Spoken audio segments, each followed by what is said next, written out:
Hello all. అప్పుడప్పుడు మనం త్యాగమూర్తులం కూడా అయిపోతామనమాట. ఈరోజు కొంచెమే దోసపిండి ఉంటే మా వారికి, దేవాంష్‌కి వేసి పెట్టేశాను. నేనింకా ఇక్కడ చియా సీడ్స్ బ్రేక్‌ఫాస్ట్ అయితే ప్రిపేర్ చేసుకుంటున్నాను. ఇది చాలా టేస్టీగా ఉంటుంది. కానీ చియా సీడ్స్ మనం తీసుకునేటప్పుడు దాన్ని ప్రాపర్‌గా నానపెట్టుకోవాలి. వాటర్‌లో గానీ, మిల్క్‌లో గానీ మంచిగా నానిన తర్వాతే తీసుకుంటే సేఫ్‌గా ఉంటుందనమాట.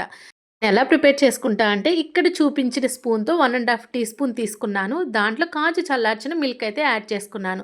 ఇక్కడ మీకిష్టమైన డ్రై నట్స్ యాడ్ చేసుకోవచ్చు. ఇక్కడ నేను sunflower seeds, pumpkin seeds add చేసుకున్నాను. బాదం, జీడిపప్పు ఇవన్నీ యాడ్ చేసుకోవచ్చు. స్వీట్‌నెస్ కోసం 1 టేబుల్ స్పూన్ హనీ యాడ్ చేసుకోవాలి. ఇలా నైట్ అయినా సోక్ చేసి పెట్టేసుకోవచ్చు. లేకపోతే ఎర్లీ మార్నింగ్ సోక్ చేసైనా పెట్టుకుంటే మనం బ్రేక్‌ఫాస్ట్ చేసే టైంకి సోక్ అయిపోతుంది.